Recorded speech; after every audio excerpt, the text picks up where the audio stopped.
Kopš Krievijas iebrukuma Ukrainā sākotnēji rehabilitāciju ukraiņu karavīriem nodrošināja tikai rehabilitācijas centrā Vaivari. Veselības ministrs norāda, ka pēc Ukrainas valdības lūguma nodrošināt rehabilitāciju vēl lielākam karavīru skaitam, Latvijas valdība jau atbalstījusi karavīru uzņemšanu Jaunķemeros, bet vēl viena no potenciālajām ārstniecības iestādēm, kas varētu tikt piesaistīta rehabilitācijas pakalpojumu sniegšanai ukraiņiem, ir arī Līgatnes rehabilitācijas centrs. No sākumā tā skaitļi ir 150, jo mums kapacitāte arī nav tik liela Latvijā. Mums arī Latvijas iedzīvotāji nepieciešama rehabilitācijas pakalpojumu. Tāpēc Vaivaros parasti ņem to karavīri, kas ir smagi, kur ir smagi ievienoti un nepieciešama tādu mēnešu rehabilitāciju un ilgāk.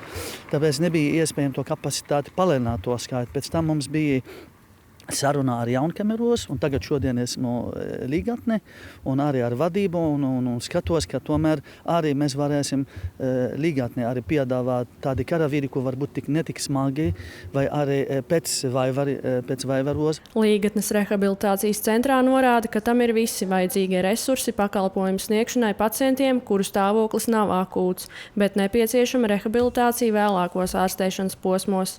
Centrs vienlaicīgi varētu uzņemt 10 ukraiņu karavīrus. Mums ir pilna rehabilitācijas komanda. Mums ir gan fizioterapeiti, gan ergoterapeiti. Mums ir psihologs, mums ir deju un kustību terapeits, mums ir ūdens dzietniecība, mums ir masāžas un fizikālās procedūras. Un arī vingrošana basēnā ir iespējama.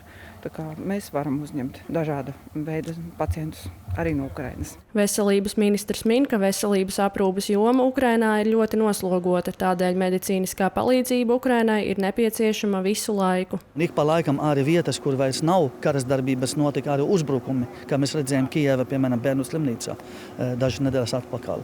Līdz ar to viņiem palīdzība ir nepieciešama visu laiku un regulāri un dažādi veidi. Vai ir medikamentiem, vai arī specialistiem, vai arī karavīri paņem pie mums, vai arī jaunieši vai bērni paņem pie mums, ja viņi prasīts. Ja, tā kā mums ir jābūt gatavi pa jebkuru palīdzību, viņi prasīs, un mēs arī visu laiku to darām īstenībā. Tiesa gan veselības ministrijai vēl būs jāvēršas valdībā, lai karā cietušos ukraiņu karavīrus varētu uzņemt arī Līgatnes rehabilitācijas centrā. Veselības ministrs augusta vidū kopā ar Ukrainas vēstnieku Latvijā viesosies arī rehabilitācijas centrā Jaunķemeri, lai tiktos ar rehabilitāciju uzsākušiem Ukrainas karavīriem un iepazītos ar viņiem sniegto pakalpojumu klāstu. Anna Paula Punkstiņa, Mārtiņš Svitka, RTV.